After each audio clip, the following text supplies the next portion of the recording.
तो next topic है student हमारा, यानी कैसे कंसंट्रेशन ऑफ यूरिन को कंट्रोल किया जाता है। तो एक तो हार्मोनल किया जाता है और एक काउंटर करंट मल्टीप्लायर मैकेनिज़्म है, तो इसके ज़रिए आपको समझाएंगे।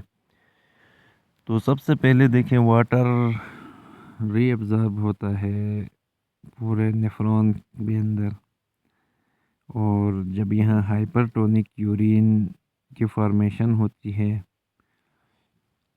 यानी हाइपरटोनिक में सोल्यूट की कंसंट्रेशन ज़्यादा है, और यहाँ फिर रीअब्ज़ॉर्प्शन होती है वाटर की नीचे लूप ऑफ एनल में और कलेक्टिंग डक्ट, इन दोनों में नीचे आप डायग्राम में भी देख सकते हैं। और ये जो लूप ऑफ एनल और कलेक्टिंग डक्ट में रीअब्ज़ॉर्प्शन हो रही है, इसी को हम कहते हैं काउंटर करंट मल्टीप्लायर मैकेनिज़्म। इसके ज़रिए फॉर्मेशन की जाती है कंसंट्रेटेड यूरिन की। और अब ये काउंटर करंट की वजह से जो फिल्ट्रेट होता है लूप ऑफ एनल में, जो मूव करता है और ब्लड में, ये कुछ ख़ास किस्म की, नीचे देखें, स्पेशलाइज्ड कैपिलरीज़ हैं, वाजा रेक्टा में जाता है।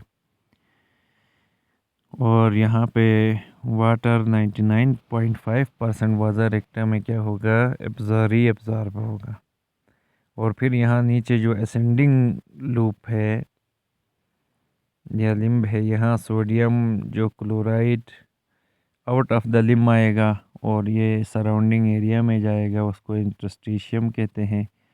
और यहाँ पर सोडियम की मूवमेंट को अल्डोस्टेरोन कंट्रोल करता है। और यहाँ फिर वाटर के अंदर कंसंट्रेशन जो है इंक्रीज़ होती है वाटर की फिल्ट्रेट में, और किडनी में जो इंटरस्टिशियम है, यानी जो स्पेस है इसके बाहर, वहाँ पे कंसंट्रेशन वाटर की डिक्रीज़ हो जाएगी। एज अ रिज़ल्ट वाटर फिर डिसेंडिंग लिम्ब में जाएगा ऑस्मोसिस के ज़रिए, और मूवमेंट ऑफ वाटर फिर यहाँ एंटी डायूरेटिक हार्मोन इसको मज़ीद आगे प्रमोट करेगा, और पोस्टीरियर लोब ऑफ पिट्यूटरी पे क्या होगा, ये एक्सक्रीट हो जाएगा। तो ये दो हार्मोनल्स के ज़रिए एडीएच और एल्डोस्टेरोन के ज़रिए इसको कंट्रोल किया जाता है। और दूसरा, यानी ये जो लूप ऑफ एनल और कलेक्टिंग डक्ट में जो रीअब्ज़ॉर्प्शन हो रही है, वो काउंटर करंट मल्टीप्लायर मैकेनिज़्म, इसके थ्रू यूरिन के कंसंट्रेशन को कंट्रोल किया जाता है। तो ये आपने याद रखना है इसको।